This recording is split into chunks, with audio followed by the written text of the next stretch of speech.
Assalamualaikum warahmatullahi wabarakatuh. Perkenalkan, nama saya Tanzilul Hadi At-Tahiri dari program studi pendidikan agama Islam kelas 5I semester 5, akan membahas tentang konsep pendidikan Islam perspektif Imam Al-Ghazali. Pendidikan merupakan faktor penting dalam kehidupan manusia. Dengan pendidikan, manusia dapat menempati tempat yang paling tinggi di dunia. Oleh karena itu, pendidikan memiliki peran yang penting dan signifikan dalam membentuk kualitas sumber daya manusia agar dapat menjadi manusia yang paripurna, baik secara rohani maupun jasmani. Dengan pendidikan, manusia mampu memaksimalkan segala macam potensi yang telah Allah berikan di dalam dirinya. Al-Ghazali dalam karyanya Kitab Ihya Ulumuddin memposisikan ilmu pada posisi yang pertama. Disebutkan bahwa sebaiknya dalam melakukan sesuatu itu didasari oleh ilmu. Nah, ini menandakan bahwa ilmu itu memiliki sesuatu yang penting dan harus ditempuh terlebih dahulu, karena menurutnya datangnya petunjuk itu melalui ilmu terlebih dahulu. Arahan pendidikan Al-Ghazali menuju manusia sempurna yang dapat mencapai tujuan hidupnya, yakni kebahagiaan dunia dan akhirat. Hal ini berarti bahwa manusia harus selalu berkedudukan sebagai murid, dalam artian sebagai manusia harus tetap menuntut ilmu. Mencari ilmu itu menurut Al-Ghazali harus bersih hatinya dari sifat-sifat yang tercela, agar mencari ilmu itu tenang, sehingga ilmunya itu mudah untuk dipahami. Dilihat dari niatnya dalam mencari ilmu, Al-Ghazali mengkategorikan tentang orang mencari ilmu menjadi 3. Mau hujan ini. Yang pertama, orang mencari ilmu itu untuk bekal di akhirat. Dalam hal ini, pencari ilmu tidak boleh mempunyai niat untuk yang lain. Ia hanya semata-mata mencari keridhaan Allah serta mencari kebahagiaan akhirat. Maka baginya termasuk golongan orang-orang yang beruntung. Yang kedua adalah orang yang mencari ilmu supaya dengan ilmu tersebut ia mendapatkan derajat, pangkat, harta maupun jabatan.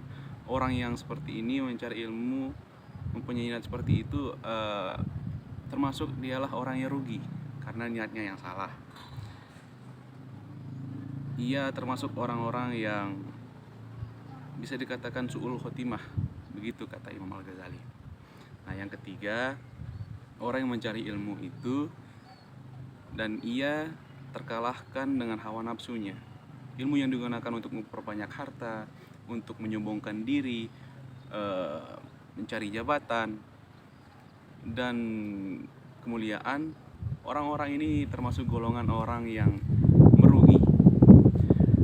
Nah, pendidikan menduduki posisi utama dalam kehidupan manusia. Maka wajarlah seorang muslim meletakkan Al-Quran dan Al-Hadis dan akal sebagai dasar bagi konsep pendidikannya. Itulah sebabnya ilmu pendidikan Islam memilih Al-Quran dan Al-Hadis sebagai landasan. Namun, agama Islam juga itu menafikan bahwa penggunaan akal juga dapat menjadi pertolongan untuk memperoleh makna yang terkemas dalam pendidikan Islam.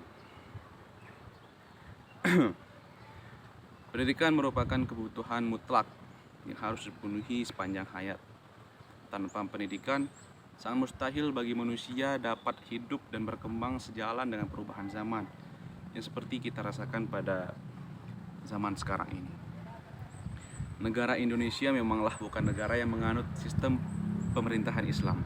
Namun, dasar-dasar hukum negara tidak sepenuhnya diambil dari Al-Quran dan Hadis. Nah, nilai-nilai ajaran Islam sangat kental dan mendarah daging dalam kehidupan masyarakat. Hal ini tidak lain karena warga Indonesia memang mayoritas memeluk agama Islam, sehingga nilai-nilai pendidikan Islam juga mempunyai tujuan dan sistem pendidikannya, yaitu tujuan pendidikan dalam Islam menurut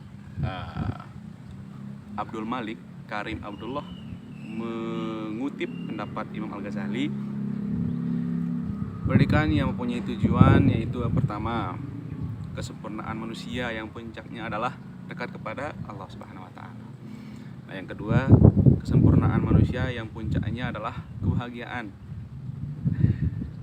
Dalam menyusun kurikulum, Al-Ghazali memberi perhatian khusus pada ilmu agama dan etika, sebagaimana yang dilakukan terhadap ilmu-ilmu yang sangat bermanfaat bagi kehidupan masyarakat. Kurikulum menurut Al-Ghazali merupakan alat pendidikan yang hendaknya disesuaikan dengan perkembangan peserta didik. Kurikulum Al-Ghazali didasarkan pada dua kecenderungan. Ada dua kecenderungan. Yang pertama adalah kecenderungan agama dan tasawuf. Kecenderungan ini membuat Al-Ghazali menempatkan ilmu agama di atas segalanya dan memandangnya sebagai alat untuk mensucikan diri dan membersihkan dari pengaruh kehidupan dunia. Nah, kecenderungan yang kedua adalah kecenderungan yang pragmatis. Kecenderungan ini tampak dalam karya tulisnya.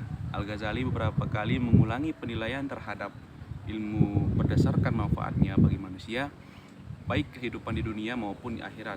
Dia menjelaskan bahwa ilmu yang tidak bermanfaat bagi manusia merupakan ilmu yang tidak bernilai, tidak ada harganya.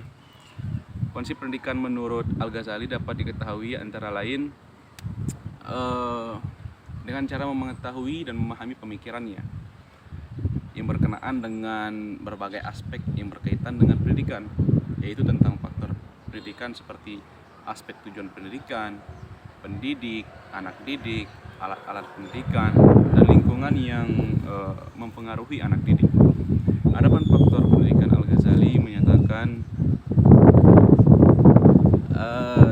yang pertama, tujuan utama dalam menuntut ilmu adalah untuk memperoleh kebahagiaan hidup di dunia dan di akhirat.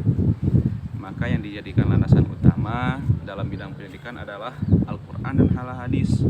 Namun sementara itu, tujuan akhir kegiatan pendidikan ada dua, yaitu tercapainya kesempurnaan insani yang bermuara pada pendekatan diri kepada Allah, dan yang kedua, kesempurnaan insani yang bermuara dengan kebahagiaan dunia dan akhirat.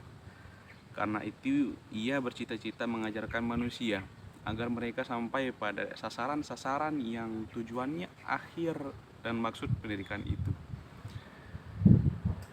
Nah, yang kedua adalah seorang pendidik harus mempunyai niat awal dalam mendidik untuk mendekatkan diri kepada Allah, dapat menjadi tauladan bagi murid-muridnya, serta mempunyai kompetensi dalam mengajar yang ditandai dengan penguasaan materi, sikap objektif, dan sebagainya.